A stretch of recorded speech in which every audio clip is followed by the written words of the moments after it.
Welcome back to the reactionist guys, this is Vedant. This is Pravash. आज का दिन थोड़ा सा ज्यादा स्पेशल है क्योंकि हम लोगों ने बहुत दिनों से कभी किसी टीजर पे रिएक्शन नहीं दिया है।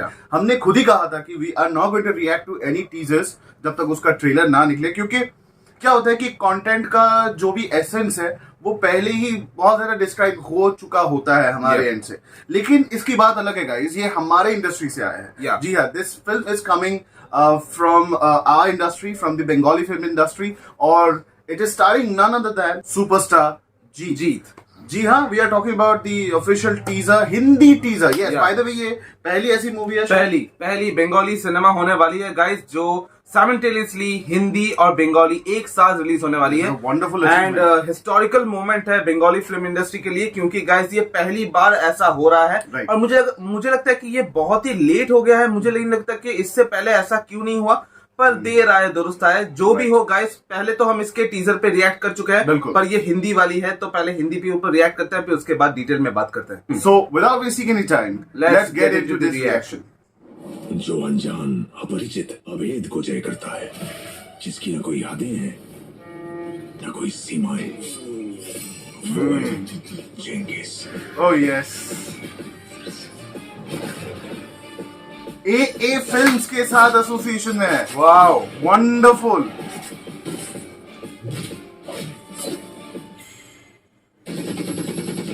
This is going to be awesome. हमने पहले ही बताया, नीरज पांडे का। चेंगिस का आजकल नहीं होता। वाह, जीत की अपनी वॉइस। चेंगिस का युग होता है, युग, एरा। वाह, दिस इज वंडरफुल। 21 अप्रैल, ईद 2023, ऑब्वियसली। सो हम लोगों ने टीजर तो रिएक्ट कर लिया गाइस। इसकी बंगाली टीजर पे हम लोगों ने कुछ ही महीनों पहले रिएक्शन दिया था। सो इमोशन इज सेम, एक्साइटमेंट तो सेम ही है। बस बात ये है कि एक अजीब सी, बहुत अच्छी फीलिंग आ रही है कि बहुत दिनों बाद एक बंगाली फिल्म साइमल्टेनियसली दूसरे राज्यों में रिलीज होगी और लोग देखेंगे कि हमारी इंडस्ट्री में भी कोई बात है। क्योंकि गाइस हम टीजर के रिएक्शन के वक्त, जब बंगाली टीजर रिएक्शन के वक्त हमने बात की थी कि इसे पैन इंडिया रिलीज होनी चाहिए, मिलनी चाहिए, क्योंकि आजकल कई सारी इंडस्ट्री की कई सारी मूवीज काफी सारी भाषाओं में रिलीज हो रही हैं, हिंदी, तमिल, तेलुगु, मलयालम, कन्नड़ा। तो हम भी सोच रहे थे कि हमारी बंगाली मूवी भी क्यों पीछे रहे, और ये देखिए ये गाइस वही हो गया, हिंदी में रिलीज होने वाली है। मैं चाहता हूँ कि और भी कई सारे लैंग्वेजेस में अगर अवेलेबल हो, अगर वो रिलीज कर पाए, व्हाई नॉट तमिल, तेलुगु होनी चाहिए। तमिल, तेलुगु, मलयालम, कन्नड़ा, ये मतलब ये इंडस्ट्रीज हम ऐसा कोई अभी इंडस्ट्री बाकी नहीं बचा है कि बंगाली लोग या फिर कोलकाता या फिर वेस्ट बंगाल के लोग नहीं देखते हो। जैसे आरआरआर के फैंस उनको हर दुनिया के हर एक हिस्से में मिलेंगे, हमारे स्टेट में भी मिलेंगे।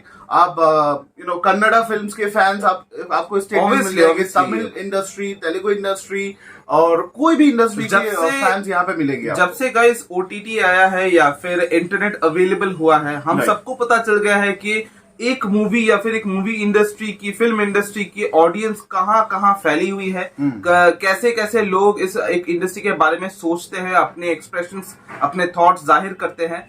सो हमें भी गाइस पता होना चाहिए कि बंगाली फिल्म इंडस्ट्री के भी कितने ऑडियंस बाहर होंगे, कोलकाता के बाहर, वेस्ट बंगाल के बाहर, जो इस इंडस्ट्री के बारे में ज्यादा बहुत कुछ जानते हैं। तो हम भी देखना चाहते हैं कि अगर ये मूवी बाहर रिलीज होती है तो उसे कैसा रिस्पॉन्स मिलता है, सिर्फ हिंदी में नहीं और भी कई सारी भाषाओं में। राइट। और ये अगर ये फिल्म रिलीज होती है तो इसका आई एम श्योर कि बहुत बड़ा एक मोमेंटम क्रिएट करेगी, और स्वयं लेजेंड जो हमारे जो शहंशाह है अमिताभ बच्चन सर ने जीत को विश किया है। जीत को, जो हमारे सुपरस्टार है जीत, उनको उनके बर्थडे में विश किया। उन्होंने इस टीजर को उन्होंने खुद देखा है, चेंगिस को उन्होंने अप्रिशिएट किया, और ये बहुत ही कम होते हुए देखा है कि अमित सर जो है वो खुद से जाके जीत के बहुत ऐसे सारे कंटेंट्स हैं, ऐसे सारे फिल्म्स हैं जिनको अमिताभ बच्चन सर ने खुद प्रमोट किया है। आप उनके अगर ट्विटर अकाउंट में जाए, अगर आप उनके फेसबुक अकाउंट में जाए, आपको दिख जाएगा। आप अगर उनके इंस्टाग्राम अकाउंट में भी जाए, आपको दिख जाएगा कि वो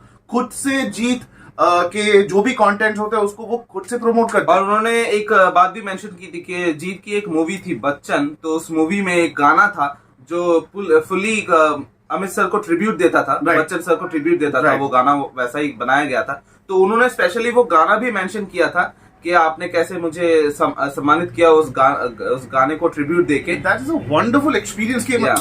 नहीं होता है you know guys, Jeet sir has come a long way, क्योंकि आप सबको अगर आप जीत के ट्रू फैन होंगे तो आप सबको पता होगा कि 90s में एक हॉरर शो आती थी आहट। Oh, उसमें yes. एक एपिसोड में मैंने जीत सर को नोटिस किया था। उनका कोई डायलॉग नहीं था। डायलॉग नहीं था। मी गाइस, वो सिर्फ एक इंस्पेक्टर के बाजू में खड़े हुए थे, वो एक सब इंस्पेक्टर का रोल कर रहे थे, उनके हाथ में सिर्फ डंडा है और वो camera And this pan is all, होता है। and this is all from before Bengali movie industry से उन्होंने डेब्यू किया था, Right. उससे पहले तब Right. उन्होंने, आपको पता होगा एक गाना भी है, टी सीरीज का एक गाना है, बेवफा तेरा मासूम चेहरा दिल लगाने के काबिल नहीं है। आई विश एक छोटा सा स्क्रीनशॉट यहाँ पे, आई गेस दोनों ही आहट का और ये जो यूट्यूब पे जो गाना रिलीज हुआ है टी सीरीज का, उसका एक स्क्रीनशॉट हम लोग दिखाएंगे ताकि आपको पता चले कि हम किस चीज के बारे में बात कर रहे हैं। और ये कितनी ताजुब की बात है कि कहां से उन्होंने शुरू किया था, मतलब कितना स्ट्रगल किया उन्होंने। आज बिगिनिंग था। बिगिनिंग था और उससे लेके अभी आप देख रहे हैं कि 2023 में उनकी फिल्म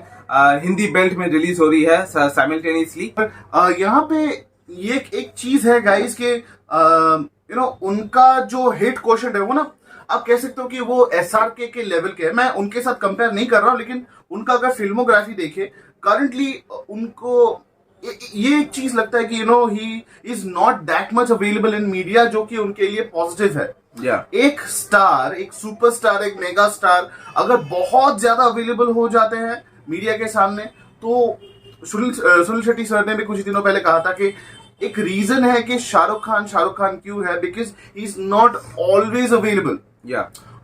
सुनील सर ने ये कहा था कि मैं किस वजह से ज्यादा हिट नहीं हो पा रहा हूँ रिसेंटली, क्योंकि मैं बहुत ज्यादा अवेलेबल हो गया था। अगर मैं स्टार हूं तो मुझे apart from my films I should not be visible everywhere. जो रणवीर सिंह के साथ हो रहा है कि वो हर जगह अवेलेबल है, तो इनका एक जो होता है ना कि आपको कुछ लेवल तक खुद को छुपा के रखना पड़ता है, so that you reveal yourself over your films. ऐसा नहीं है कि एसआरके सर वो खुद को उनका पीआर अच्छा नहीं है, वो तो मार्केट में फैले हुए हैं, या फिर वो वैसा नहीं कि वो ज्यादा रिजर्व रहते हैं, पर एक क्या होता है कि अवेलेबिलिटी कम रहता है उनका, अवेलेबिलिटी के ऊपर डिपेंड करता है। तो जीत सर का भी वैसा ही है, he is now available as per his requirement, और जो जब उनकी जरूरत होती है, so this is going to work for him for sure. So guys, इस वीडियो को जल्दी से खत्म करेंगे क्योंकि हमको पता है कि आप हमारे डिस्कशंस नहीं सुनते हो, तो इसको जल्दी से हम लोग कंप्लीट करेंगे। So the cast and crew for this film is going to be story. बहुत इंपॉर्टेंट ये नाम है, ये दो नाम बहुत ही इंपॉर्टेंट है, क्योंकि यहाँ पे नीरज पांडे जी का कंट्रीब्यूशन है। यही मैं बता रहा था, बहुत सालों तक उनका कंट्रीब्यूशन, एक अच्छा सा फ्रेंडशिप रहा है जीत सर के साथ। एंड ये मूवी और भी स्पेशल बना देती है, क्योंकि आप सबको पता है कि नीरज पांडे जी कितने अच्छे डायरेक्टर हैं, विजनरी डायरेक्टर हैं। उनकी जो स्क्रीन प्ले होती है वो काफी पसंद आती है मुझे उनकी मूवीज में। आप लोगों ने देखा होगा MS धोनी, स्पेशल 26, बहुत यूनिक स्क्रीन प्ले होता है या उनका बहुत स्क्रीन प्ले काफी अलग होता है। और जीत सर के साथ उनका कॉम्बिनेशन या फिर उनका जो एक साथ काम करना, ये मुझे काफी सरप्राइजिंग नहीं लगा, क्योंकि इससे पहले उन्होंने royal Bengal tiger, Bengal tiger या फिर रॉयल बंगाल टाइगर, सॉरी उसके नाम का अगर उसमें भी वो दोनों एक साथ काम कर चुके हैं, तो ये काफी अच्छी बात है इस मूवी के लिए। सो इसकी स्टोरी को लिखा गया है नीरज पांडे और राजेश गांगुली जी ने ये कंट्रीब्यूशन दिया है। Screenplay, dialogue and direction Rajesh Ganguly ji ने किया है। प्रोड्यूस किया है जीत और उनके ब्रदर्स जो हैं गोपाल बदनानी एंड अमित जुमरानी, इन लोगों ने प्रोड्यूस किया है। And apart from that, action के बारे में अगर बात करें, वो इंपॉर्टेंट पार्ट है इस फिल्म का। The actions are choreographed by stunt Silva, और इसके बैकग्राउंड स्कोर में अनबू शेल्वन। मैं ये दो चीजें मैंने क्यों बताई, क्योंकि हम लोगों ने बैकग्राउंड म्यूजिक काफी अच्छे से सुना है और काफी काफी एंगेजिंग है, काफी एंगेजिंग है। 80s का वो 70s का वो वाइब देता है। It sounds really good. So guys, इसके बारे में ज्यादा बात नहीं करनी है, क्योंकि हमें पता है कि इसकी एक्साइटमेंट हम लोगों को बहुत ज्यादा है, और इसकी ट्रेलर भी निकलने वाली है, तो ट्रेलर में भी और भी कई सारी बातें करनी है। और इसके कास्ट में तो हम लोगों ने यहाँ पे नाम भी देखा है, रोहित रॉय का, शताफ फिगर भी हैं और सुष्मिता है। सो ये जो भी बातें होंगी हम लोग ट्रेलर में बातें करेंगे। So without wasting any time, I would say the reaction is will say good bye to you, but don't forget to like, share, subscribe our channel. हमारे नोटिफिकेशन बेल को जाके क्लिक कीजिए ताकि आपको सारे वीडियोस की अपडेट टाइम टू टाइम मिलते रहे।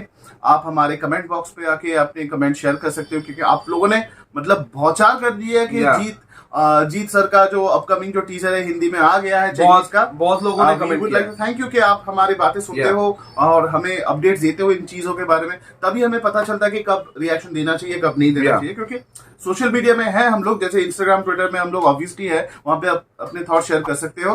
क्या होता है कि अपडेट हमें अगर आपसे मिले तो डिटेल इंफॉर्मेशन मिलती है, Yeah. राइट। और अगर आप चाहे तो हमें सुपर थैंक्स के जरिए हमें सपोर्ट कर सकते हो। It will be wonderful, we will be very grateful to you and till then the The reaction reaction says जय हिंद।